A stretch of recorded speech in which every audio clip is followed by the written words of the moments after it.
Santa Mónica Radio y TV Más Digital presenta Consultorio Médico, un espacio donde la salud y el bienestar son nuestra prioridad. Exploraremos temas importantes de salud, responderemos a tus preguntas y te brindaremos consejos útiles para mantener un estilo de vida saludable. Únete a nosotros en Consultorio Médico. Bien, continuamos aquí en nuestro programa Al Ritmo de la Mañana. Y a esta hora, como cada martes, nos acompaña el doctor Carlos Loaiza Palomino, y quien nos hace referencia pues sobre los tratamientos, la medicina, las indicaciones, las orientaciones. Y hoy el doctor nos hablará sobre la resistencia bacteriana, la automedicación. Doctor Carlos, buenos días y bienvenido al programa.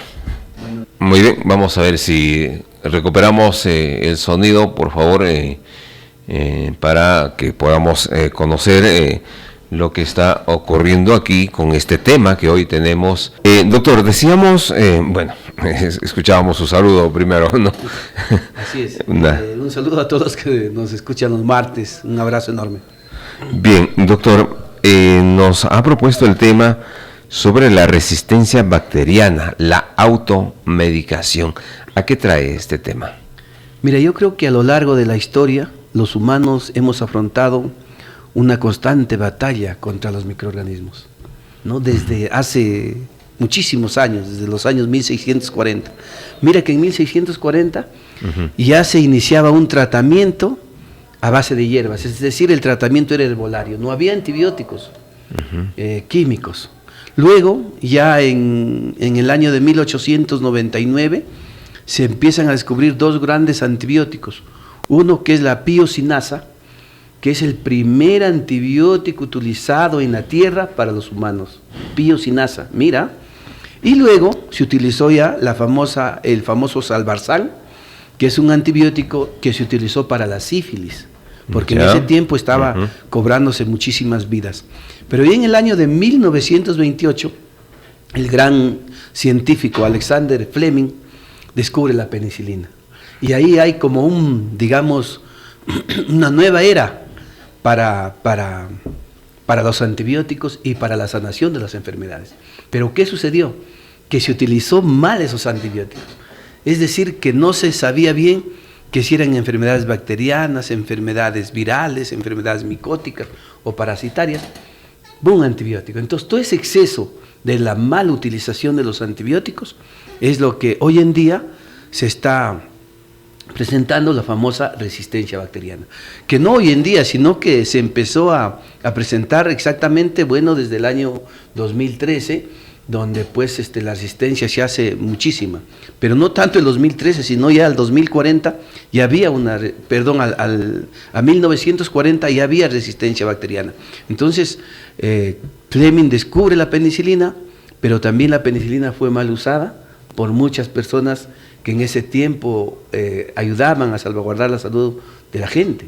No había conocimientos limitados, no había muchos equipos, muchas investigaciones, entonces no había cómo ver la resistencia, no se sabía en algunos casos si se trataba de una enfermedad sencillamente viral y de frente se mandaba el antibiótico, igual que sucede hoy acá en nuestro pueblo, en la región, en el Perú.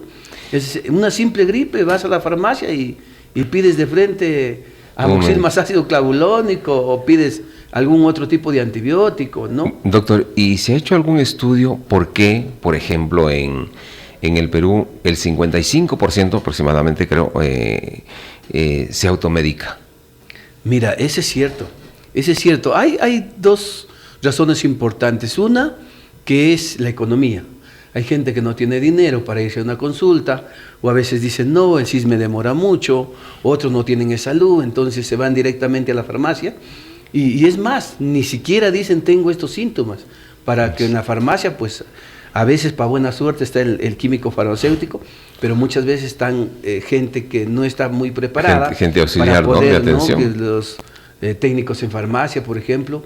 Entonces muchas veces ellos son los que recetan también. Y no está bien, ¿no? Porque la persona se va y muchas veces porque vio en el internet, porque leyó por ahí, dice, no, yo de frente necesito estoy con la gripe y quiero un antibiótico, toma con antihistamínico junto, entonces ahí se produce la resistencia. Entonces yo creo que para que en el Perú exista más del 50% de personas que van directamente a la farmacia, ¿no?, a pedir la medicación, es por estos motivos. Uno es la falta de conocimiento, de causa por cierto, y lo otro es la falta de economía. Factor económico. Pero doctor, como usted decía, es curioso, ¿no? Vamos a decir en el sentido de que yo llevo el nombre del medicamento, ¿no? O sea, claro. Y lamentablemente caemos en manos de gente que no conoce ni para darnos una breve orientación, ¿no? Por ejemplo, ¿qué tienes? O cuál es el síntoma, cuál es qué enfermedad te causa para que tú pidas el medicamento, ¿no? Simplemente, pues yo me voy y digo, sí, listo. O sea, compra y vente. Sí, eso es lo más peligroso. Entonces, eso es lo que, digamos, hoy en día está haciendo que se presente mayor cantidad de gente que hace resistencia bacteriana. Mira, te decía fuera de micrófonos, que hay 2.000 personas que mueren diariamente por resistencia bacteriana. Diariamente. Es decir, diariamente en el mundo. Mira, una persona tiene, por ejemplo, una infección urinaria, un ejemplo. Se va, si usted tiene infección urinaria por los síntomas, no le hicieron ningún análisis. Entonces hay gente que se automedica, no, tómate o aplícate gentamicina, o tómate algún tipo de cefalosporina, o tómate ciprofloxacino, en fin, qué sé yo, ¿no? Entonces, no le hace bien eso, de repente tomó 3 días, se sintió bien, abandonó el tratamiento. Al abandonar el tratamiento, la bacteria que estaba aniquilándose empieza a morir, empieza a revivir de lo que estaba muriendo, ¿no? Entonces, claro, en 3 días puede ser que se sienta mejor, clínicamente, pero internamente, hablando nosotros bacterianamente, la bacteria nuevamente se puede empezar a replicar con mucho más velocidad y con resistencia a ese antibiótico. Tomó ciprofloxacino y ya no le hace bien el ciprofloxacino. Por lo tanto, es en donde el paciente hace resistencia, por abandono de medicamento, ¿no?, por un medicamento que no fue el correcto, por una vía que no fue la correcta.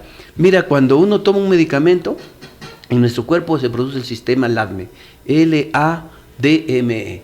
¿Qué significa? Que el medicamento primero se libera en el cuerpo. Luego que se libera, se absorbe. Una vez que se absorbe, se distribuye dentro de tu cuerpo. Luego se metaboliza y finalmente se excreta. Todo ese sistema tiene que ser el cuerpo, ¿no? Entonces, un buen medicamento ingresa, se distribuye, se metaboliza, y el residuo, el saldo, se excreta a través de los riñones. Entonces, sí. No cualquier medicamento tampoco. Claro, ese proceso que realiza el organismo, ¿no? Claro, es un proceso que una forma que va recorriendo todo el organismo y al final lo absorbe lo que necesita y lo excreta lo que no sirve, ¿no? Lo que no sirve, los tóxicos. Ahora, y tenemos un ejemplo práctico, doctor Carlos, para que usted también nos explique, a raíz de, en esta temporada, en este periodo, hemos visto cuántos casos que, bueno, lo han denominado tosferina. No sé cuán cierto también puede ser, ¿no? Porque es a raíz de los resfríos, casi es un síntoma de gripe, un virus que está rondando casi en todas las personas, pero muchas personas ya están 15, 20 días, un mes, y pese a los medicamentos que ingieren, pues... Bien, en algún momento aquí hablamos sobre la tosferina, que es producida por la bacteria Manotella pertussis, pero muchas veces se confunden los diagnósticos. Yo creo que para dar un diagnóstico es verdaderamente la tosferina, se debe hacer toda la analítica necesaria, no una buena observación clínica de parte del médico, los buenos análisis de laboratorio e incluso un diagnóstico por imágenes. Y aparte que la tos aquí es bastante frecuente, bastante seguida, incluso no lo deja al niño ni respirar. Entonces eso hace que el niño se vuelva azul, por la cianosis, es decir, por la falta de oxigenación en el cuerpo, y pues se presenta eso. Ahora, lo importante aquí es que la gente confunde un proceso viral con un proceso bacteriano. Es decir, tiene una sencilla gripe y se va y de frente toma antibiótico. Y eso es muy dañino en el sentido de que siendo una enfermedad viral yo no le voy a dar un antibiótico. Por ejemplo, el virus del COVID, le daban acitromicina. ¿Qué diablo tiene que hacer la acitromicina, que es un antibiótico? ¿No? Y otros tipos de medicamentos. Y muchas veces el paciente, en lugar de salir de la patología, se agravaba. Y en algunos casos hasta se moría. Y esto también se vincula a ciertas alergias ya que va tomando la persona, que va tomando el cuerpo, doctor? Mira, más que todo las alergias, hay pacientes que son alérgicos a determinados medicamentos. Hay gente que es alérgico a la penicilina. Entonces, antes de utilizar la penicilina, que fue descubierta por Fleming en el año 1928, mira, se hacía una prueba muy sencilla. Se mezclaba la parte sólida del medicamento con agua destilada, se sacaba 3 gotitas y una gotita se colocaba en el ojo.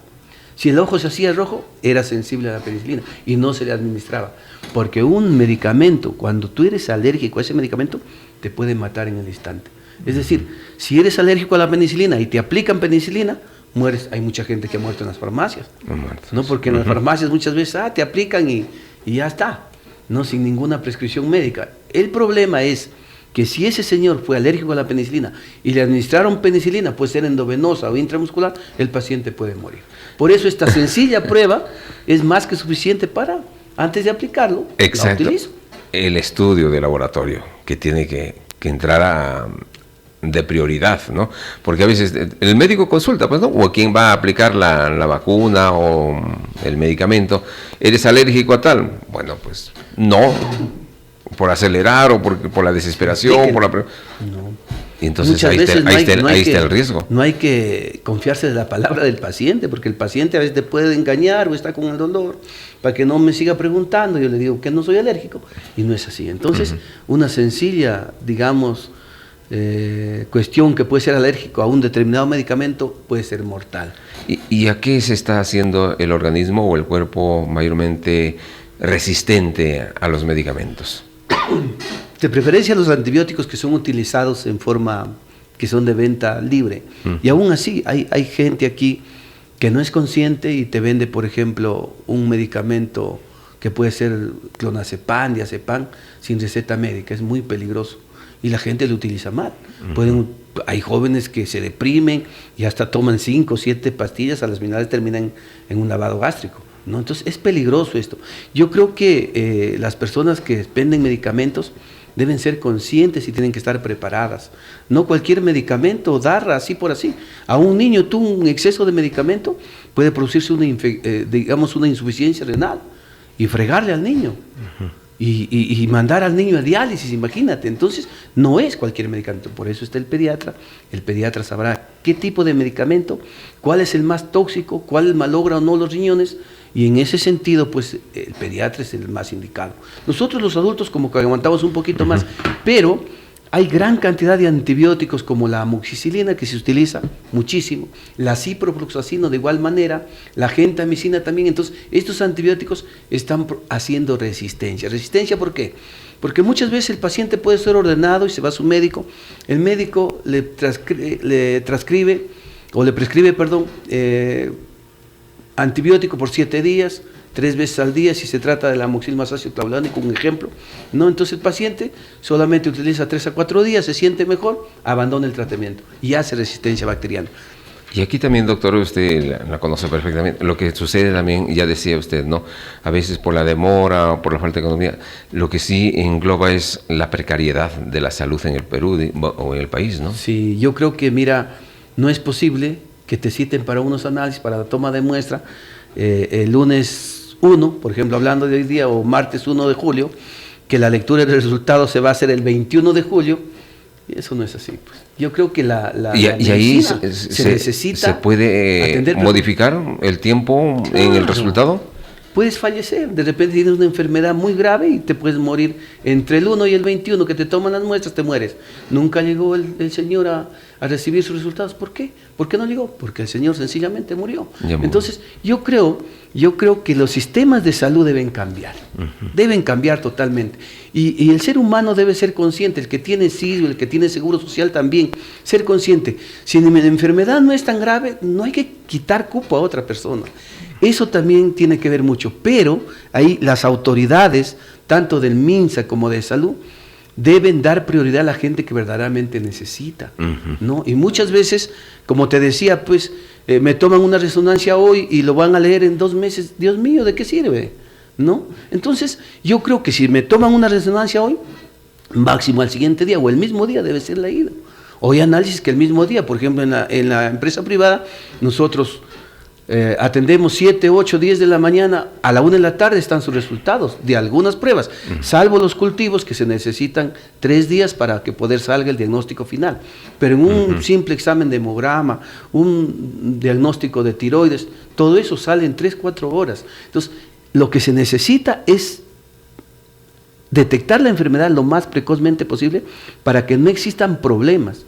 Y mira, y con esta resistencia bacteriana, viene un paciente, ¿sabes qué? Te hacemos tus exámenes, tiene infección urinaria, bueno, hay que hacerle un cultivo, demora 3 días, pero el resultado va a estar de acá a 15 días. Entonces, ¿el paciente qué pasa? De repente la infección empezó en la vejiga, subió a los riñones, no se curó en los riñones y es un niño, no dijo nada, pasa a la sangre, se vuelve una sepsis y una sencilla infección urinaria puede matar. Entonces yo creo que aquí hay que actuar de la mejor manera. Y ahí viene la resistencia bacteriana, porque el paciente se aloca, se va a la farmacia, toma 2, 3 días el medicamento, o de repente le dieron un medicamento que no fue el correcto y el paciente en lugar de ganar pierde. Y fíjese, este tema, y hoy que vemos pues, vamos a decir, las boticas, las farmacias, lleno de gente, ¿no? Solicitando la automedicación, vamos a decir, porque son pocos los que podrán llevar la receta médica, ¿no? Sí, son pocos. Yo creo que, mira, ¿qué dice la OMS? Que si cuando uno tiene una enfermedad infecciosa, debe ser diagnosticado el germen, debe ser descubierto qué germen es el que produce la infección. Luego hacer un antibiograma para ver cuál es el medicamento que mata ese germen. Eso es lo que se hace en otros países. Claro, ¿Para qué? Pues. Para evitar la resistencia bacteriana. Una infección urinaria se va, el médico dice, tómate tu Cefaclor. Un doctor, sigo igual, me arde para orinar, orino por poquitos. Entonces te cambiaremos por otro. Entonces, todas esas jugadas no son buenas. Lo importante es que el médico le diga, necesitan un examen que se llama urocultivo, en el urocultivo vemos el germen y luego el germen lo enfrentamos con los diferentes tipos de antibióticos como gentamicina, ciprofloxacino o cualquier tipo de cefalosporina y sale cuál es el medicamento que combate ese germen. Y le damos y automáticamente el paciente tiene que salir. Ese es el mejor tratamiento para ayudar a curar, sea una herida, una infección urinaria o una diarrea crónica. Claro, el problema también está, doctor, en que cuando uno recurre al médico y el médico por la cantidad de pacientes o de personas que tiene que atender, bueno, pues una receta ya a lo común, vamos a decir. Sí. Entonces, tiene que hacer el procedimiento, ¿no? Bueno, todo paciente, su análisis. Es el procedimiento. Es el procedimiento. Yo creo que eso es lo importante. Y mira, es bueno saber lo que dijo el gran Fleming, el investigador Fleming. ¿Qué nos dijo? Alexander Fleming, quien descubre la penicilina en 1928, nos dijo que existe el peligro de que un hombre ignorante pueda facilitar aplicarse una dosis insuficiente de antibiótico y al exponer a los microbios a una cantidad no letal del medicamento, lo haga resistente. Y eso es lo que pasa. Muchísima gente pasa esto, y muchísima gente.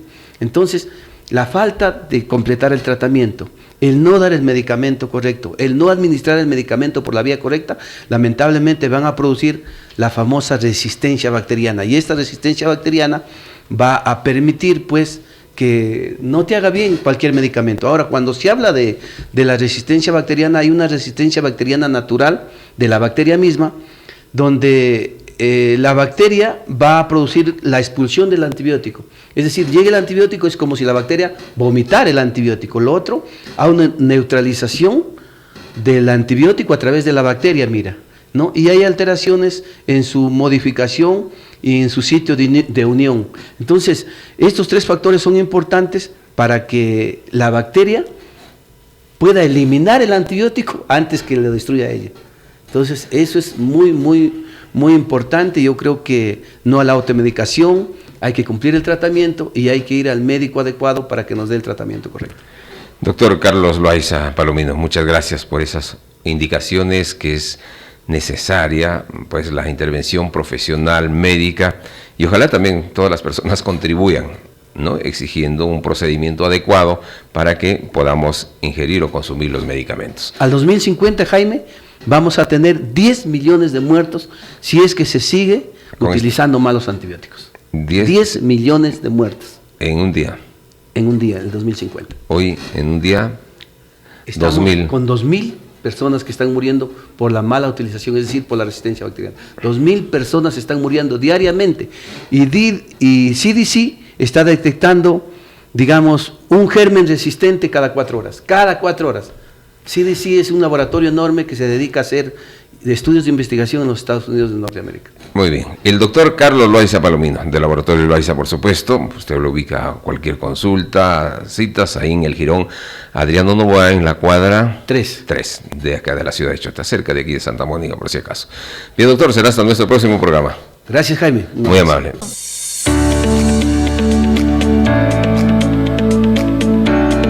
Santa Mónica Radio y TV Más Digital presenta Consultorio Médico, un espacio donde la salud y el bienestar son nuestra prioridad. Exploraremos temas importantes de salud, responderemos a tus preguntas y te brindaremos consejos útiles para mantener un estilo de vida saludable. Únete a nosotros en Consultorio Médico